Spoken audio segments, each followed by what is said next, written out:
आज ईद की बहुत बहुत मुबारकबाद आपके माध्यम से पूरे देश और प्रदेशवासियों को मैं आज की ईद की मुबारकबाद देना चाहता हूं। हमारे देश की मिली जुली संस्कृति, यहाँ हम सब मिलकर के एक दूसरे के त्योहारों को मनाते हैं। अभी कुछ दिन पहले होली का त्योहार था, हम लोगों ने मिलकर के मनाया। आज ईद हम लोग मिलकर के मना रहे हैं। आने वाले समय में और भी जितने त्योहार भारत में मनाए जाते हैं, हम सब मिलकर के एक दूसरे के बीच में खुशी बांटते हैं, मिलजुल करके मिठाइयाँ खिलाते हैं, गले मिलते हैं। यही हमारे देश की पहचान है।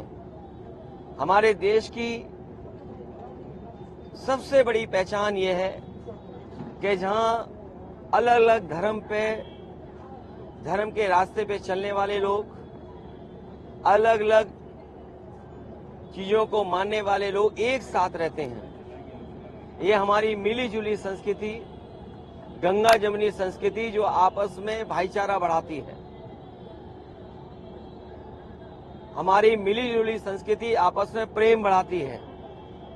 हमारे देश का संविधान, हमारे देश का लोकतंत्र यहाँ की संस्कृति और मजबूत करती है। हमें उम्मीद है कि हम सब मिलकर के रह करके इस देश को और खुशहाली के रास्ते पे ले जाने का काम करेंगे। सर, अभी आपसे पहले ब्रजेश पाठक जी बोल कर गए हैं, बता रहे हैं कि अल्पसंख्यक कल्याण के लिए हमारी सरकार बहुत ज्यादा काम कर रही है। आज त्योहार के दिन कौन सरकार क्या काम कर रही है ये समय नहीं है। आज समय है कि जिस तरीके से हमारे देश में ईद मनाई जा रही है खुशियों के साथ, यही खुशियां बनी रहें। हम एक दूसरे से गले मिलें, एक दूसरे की परेशानी तकलीफ में काम आएं, एक दूसरे का हम सम्मान करें। त्योहार हमें यही सिखा के जाते हैं कि त्योहार के दिन जब हम खुशी मनाते हैं तो एक दूसरे का सम्मान भी करें, एक दूसरे के साथ मिलकर के हम अपनी खुशियां बांटें। अखिलेश जी, मैनपुरी चुनाव इंटरेस्टिंग हो गया है। सरकार के मंत्री वहां पर उतर गए हैं।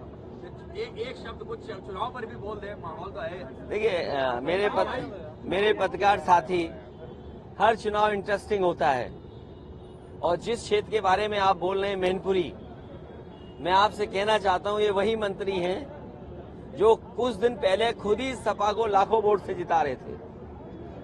और हम तो एक सच्चाई जानते हैं, जो मंत्री होता है उसे सांसद के रूप में दिल नहीं लगता है। पता नहीं बीजेपी के लोगों ने क्यों उनको दिल का तोड़ने का काम किया है। और हो सकता है वो उन्हें इसलिए चुनाव लड़ाया जा रहा हो कि बाद में कुछ और बड़ा पद मिले उन्हें।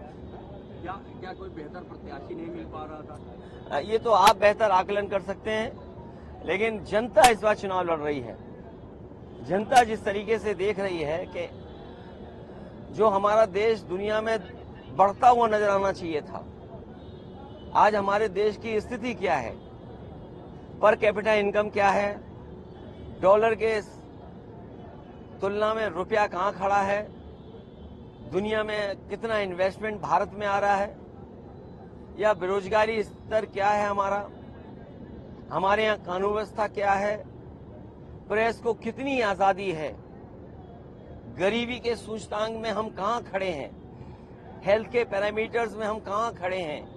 इन सभी सवालों पे इस बार जनता वोट डालने जा रही है। और साथ ही साथ जो सीमाएं हैं हमारी, वो सीमाएं क्यों सिकुड़ रही हैं। एक समय था जब रिजांगला की मेमोरियल को लेकर के हमें गर्व होता था कि हमारी फौज आखिरी गोली और आखिरी सोल्जर्स लड़ाई लड़ी जिसने और जमीन बचाई। वो हमारा रिजांगला भी छिन गया है। जहां हम त्योहार मना रहे हैं, खुशी मना रहे हैं, वहीं हमें ये भी चिंता करनी है कि हमारा सीमाओं पर असुरक्षा बढ़ी है। आप और राहुल जी चुनावी मंचों में, रैलियों में कब साथ दिखाई देंगे? यहाँ राय साहब साथ दिख रहे हैं आपके। हम लोग अभी साथ हैं, बाद में भी साथ दिखाई देंगे और आपको अच्छा लगेगा जब इंडिया गठबंधन जीतेगा। सर, आज बड़ा दिन है और मैं ये जानता हूं कि मन ही मन आप भी चाहते हो इंडिया गठबंधन जीते। एक साथ कब मंच पे आ रहे सर चुनावी रैली में?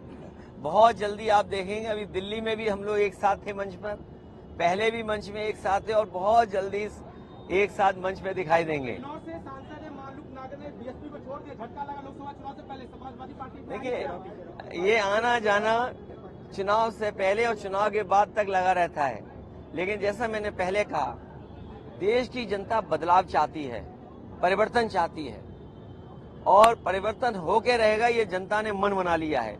इसलिए इंडिया गठबंधन जीतेगा। और सबसे बड़ा सवाल तो आपको पूछना चाहिए, हमारा गठबंधन इंडिया है। जो हिंदी न समझते हो, अंग्रेजी न समझते हो, उन्हें कम से कम इंडिया गठबंधन को इंडिया गठबंधन तो बोलना चाहिए। पीडीए को लेकर बृहस्पति पाठक कह रहे क्या नाम, पब्लिक डेवलपमेंट अथॉरिटी बता रहे बार बार पीडीए को, परिवार डेवलपमेंट। देखिए, उन्हें भी कुछ आता जाता नहीं है, उन्हें भी कुछ आता जाता नहीं है। जिस विभाग के मंत्री हैं, आप किसी अस्पताल में चले जाओ, मरीज बाहर बैठा हुआ है, मरीज को स्ट्रेचर नहीं मिल रही है, मरीजों को दवाई नहीं मिल रही, मरीजों को इलाज नहीं मिल रहा। मरीज तकलीफ और परेशानी में सरकारी अस्पताल छोड़ करके दूसरे अस्पतालों में जा रहे हैं, उसकी चिंता नहीं है। इनका विभाग ऐसा ही है।